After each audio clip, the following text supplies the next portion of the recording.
தமிழடியான் சொந்தங்கள் அனைவருக்கும் வணக்கம். இன்னும் ஓரிரு நாட்களில் வடபகுதியிலிருந்து முக்கியமான இராணுவ முகாம் ஒன்றிலிருந்து இராணுவத்தினர் வெளியேற இருக்கின்றார்கள். அந்த காணி உரியவர்களிடம் ஒப்படைக்கப்பட இருக்கின்றது. அது குறித்த செய்திகளையும், அத்துடன் வெள்ளப்பெருக்கு காரணமாக பாதிக்கப்பட்ட விவசாய நிலங்கள் குறித்த ஒரு தகவலும் கிடைத்திருக்கின்றது. அது குறித்தும் பார்க்க இருக்கின்றோம். வாருங்கள் காணொளிக்குள் போவோம். இன்னும் ஓரிரு நாட்களில் சரியா சொல்லப்போனால் டிசம்பர் மாதம் 2ஆம் தேதிக்கு முதல் வடபகுதியில் இருக்கின்ற ஒரு முக்கியமான இராணுவ முகாம் ஒன்றிலிருந்து இராணுவத்தினர்கள் முற்றுமுழுதாக வெளியேறி அந்த காணி உரியவர்களிடம் ஒப்படைக்கப்பட இருக்கின்றது. அந்த இராணுவ முகாம் எதென்று பார்த்தீங்கன்னு சொன்னால் வடமராட்சி பருத்தித்துறை கட்கோவளம் பகுதியில் இருக்கின்ற இராணுவ முகாம். அந்த இராணுவ முகாம் பார்த்தீங்கன்னு சொன்னால் மொத்தமாக 6 ஏக்கர். அந்த 6 ஏக்கர் காணியும் 3 சகோதரர்களுக்கு சொந்தமானதான். ஒரு தனியாருக்கு சொந்தமான 3 சகோதரர்களுக்கு சொந்தமான 6 ஏக்கர் காணி. அந்த 6 ஏக்கர் காணியில் 1995ஆம் ஆண்டில் இருந்து அந்த கட்கோவளம் இராணுவ முகாம் இருந்துகொண்டே வந்தது.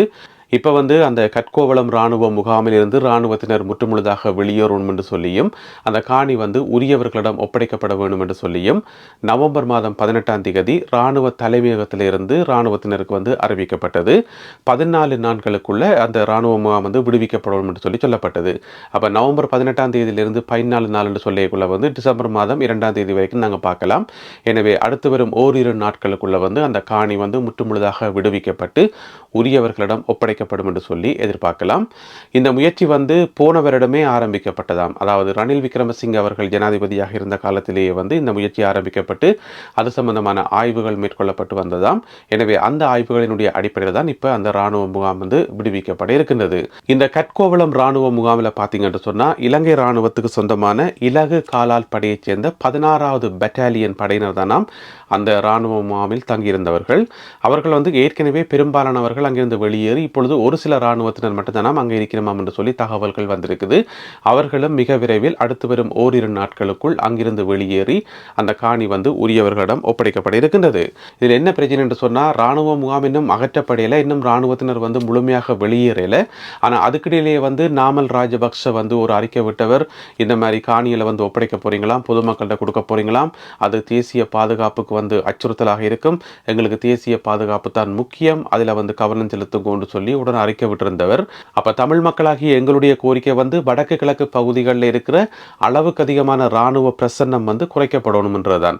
இராணுவத்தை முற்றுமுழுதாக வெளியேறி போய் சொல்லி யாருமே சொல்லல. அது சாத்தியமும் இல்லை என்று சொன்னா இலங்கையினுடைய 9 மாகாணங்கள்லையுமே இராணுவ முகாம்கள் இருக்கும். அது தவிர்க்க முடியாத ஒரு விஷயம்.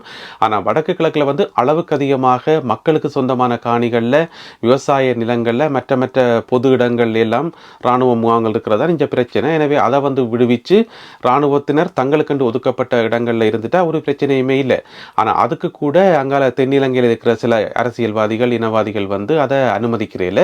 எனவே அவர்களுடைய அந்த கடுமையான எதிர்ப்பு கூட இராணுவம் வெளியேற்றப்படாமல் இருக்கிறதுக்கான மிக முக்கியமான காரணம் என்று சொல்லலாம்.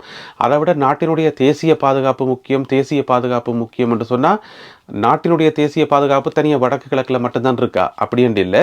அதுபோக தேசிய பாதுகாப்புக்கு எந்த விதமான அச்சுறுத்தலும் இப்போ இல்லை என்றது இலங்கை இராணுவத்துக்கும் தெரியும், அரசாங்கத்துக்கு தெரியும், எல்லாருக்குமே தெரியும்.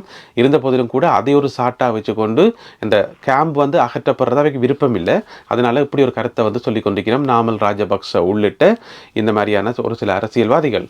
எனவே அவர்களுடைய அந்த எதிர்ப்பு காரணமாக தான் இந்த இராணுவ வெளியேற்றம் தடப்பட்டு கொண்டே இருக்குது. இருந்த போதிலும் கூட இன்னும் ஓரிரு நாட்களில் கட்கோவளம் இராணுவ முகாம் முற்றுமுழுதாக விடுவிக்கப்பட்டு அது உரியவர்களிடம் ஒப்படைக்கப்படும் என்று சொல்லப்படுது. இப்ப கட்கோவளம் இராணுவ முகாம் அது ஒரு 6 ஏக்கர்ல அமைஞ்ச ஒரு சாதாரண கேம்ப் தானே. அது விடுவிக்கப்பட்டா நாட்டினுடைய தேசிய பாதுகாப்புக்கு அச்சுறுத்தல் என்று சொல்லினோம். ஆனால் ஒரு ஆங்கில பத்திரிகையை செய்தி வெளியிட்டிருக்கேன் என்று சொன்னா அப்படியெல்லாம் தேசிய பாதுகாப்புக்கு அச்சுறுத்தல் இல்லை. அந்த கட்கோவளம் இராணுவ முகாம் விடுவிக்கப்பட்டாலுமே கூட யாழ்ப்பாணத்தில் பார்த்தீங்கன்னு சொன்னா யாழ் மாவட்டத்தில் 51வது பிரிவு, 52வது படைப்பிரிவு, 55வது படைப்பிரிவு, இந்த 3 முக்கியமான படைப்பிரிவை சேர்ந்த இராணுவத்தினர் பெரும் எண்ணிக்கையில் யாழ் மாவட்டத்தில் நிலகொண்டிருக்கணும். எனவே தேசிய பாதுகாப்புக்கு அச்சுறுத்தல் இல்லை என்று சொல்லி ஒரு ஆங்கில பத்திரிகையை செய்தி வெளியிட்டிருக்குது. அதே நேரம் வன்னி பிராந்தியத்தை நாங்கள் எடுத்து பார்த்தோம்னு சொன்னால் வன்னி பிராந்தியம் வந்து 5 முக்கியமான இராணுவ படைப்பிரிவினுடைய கட்டுப்பாட்டுக்களே இருக்குதாம்.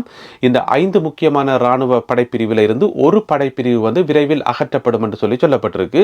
இந்த தகவலை வந்து ஒரு ஆங்கில ஊடகம் வெளியிட்டிருக்குது. ஆனால் அது எந்த படைப்பிரிவென்றோ எந்த இடத்திலிருந்து அவர்கள் வெளியேற்றப்படுவார்கள் என்று சொல்லியோ எந்த விதமான தகவல்களும் இல்லை.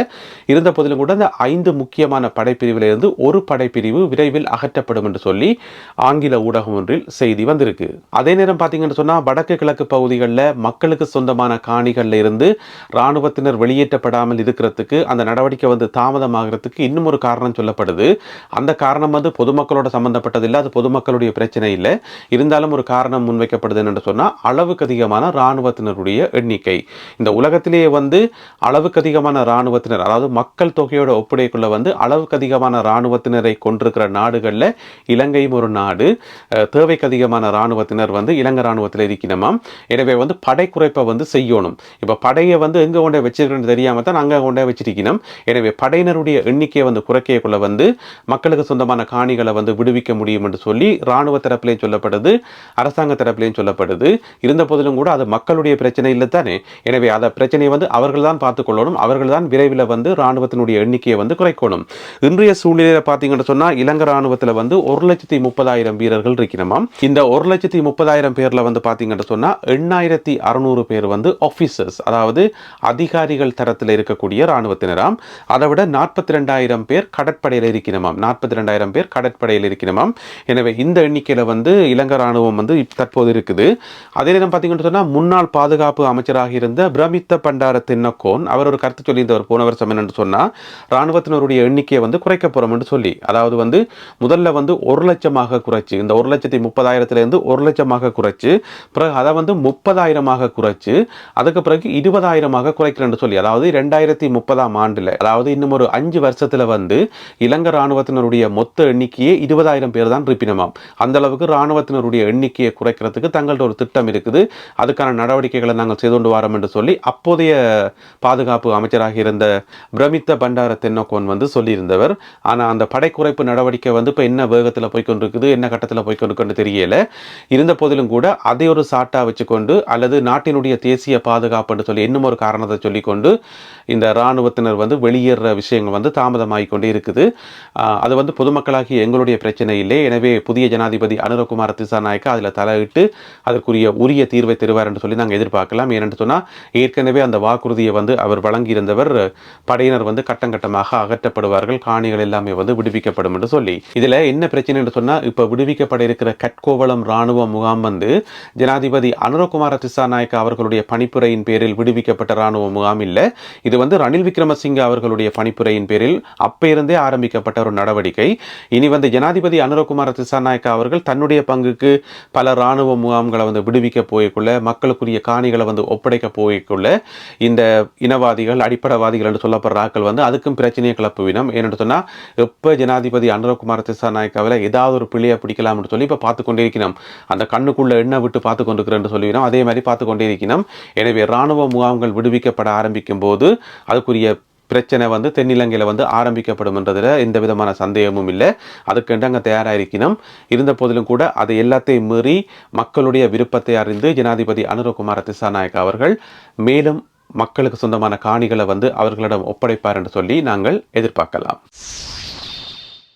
அதோட வந்து பார்த்தீங்கன்னு சொன்னால் இப்போ இடம்பெற்று முடிஞ்ச இந்த சூறாவளி புயல் மழை காரணமாக வட மாகாணத்தில் மட்டும் பார்த்தீங்கன்னு சொன்னால் 64,000 ஹெக்டேயர் வயல் நிலம் வந்து பாதிக்கப்பட்டிருக்காம். இந்த 64,000 ஹெக்டேயர் வயலும் வந்து புதிதாக விதைக்கப்பட்டதாம். அதாவது புதிதாக விதைக்கப்பட்டு நெல் பயிர்கள் எல்லாம் வந்து முளைக்க ஆரம்பித்த அந்த தருணத்தில் தான் வந்து இப்படியான ஒரு இயற்கை அழிவு வந்து 64,000 ஹெக்டேயர் நெல் வயலை வந்து இப்போ நாசமாக்கி இருக்குது. அந்த குளக்கட்டுகள், அந்த பண்டுகள் எல்லாம் வந்து உடைக்கப்பட்டு நீர் தேக்கி வைக்கப்படுற இடங்கள் எல்லாமே வந்து உடைக்கப்பட்டு இப்போ வந்து நாசமாக்கப்பட்டிருக்காம். அதில் பார்த்தீங்கன்னு சொன்னால் 23,000 ஹெக்டேயர் வந்து மன்னார் மாவட்டத்தில் மட்டும் அங்கே அங்கே தான் அதிகூடிய பாதிப்பு என்று சொல்லப்படுது. ஏனைய இடங்களில் ஒப்பிட்டு பார்க்கக்குள்ள வந்து மன்னார் மாவட்டத்தில் வந்து அதிகூடின பாதிப்பு என்று சொல்லி இதுவரை எடுக்கப்பட்ட கணக்கெடுப்பில் வந்து சொல்லப்பட்டிருக்குது. எனவே அரசாங்கம் வந்து தொடர்ச்சியான கணக்கெடுப்புகளை வந்து செய்து கொண்டே வருது. இனி போக போகத்தான் உண்மையான முழுமையான பாதிப்புகளுடைய விவரங்கள் வந்து வெளியாகும். இருந்த போதிலும் கூட நெற்பயிர் வந்து வளர்ந்து கொண்டு வர இந்த நேரத்தில் இப்படியான இயற்கை அழிவு வந்து இனி அங்கால ஜனவரி மாதம் வந்து அறுவடை செய்து அப்புறம் அங்கால தைப்பொங்கல் எல்லாம் இருக்குது. இது எல்லாமே வந்து ஒரு கேள்விக்குறியாகவே இருக்குது. விவசாயிகள் வந்து பாதிக்கப்பட்டிருக்கணும். எனவே அரசாங்கம் விரைவாக உரிய நடவடிக்கைகளை எடுத்து அனைத்து விவசாயிகளையும் அனைத்து மக்களையும் வந்து இந்த ஆபத்திலிருந்து மீட்டெடுக்கணும் என்றுதான் எங்களுடைய விருப்பம். அது நடக்கும் என எதிர்பார்ப்போம். மீண்டும் மற்றும் ஒரு காணொளியில் உங்களை சந்திக்கின்றேன். அதுவரை நன்றி, வணக்கம்.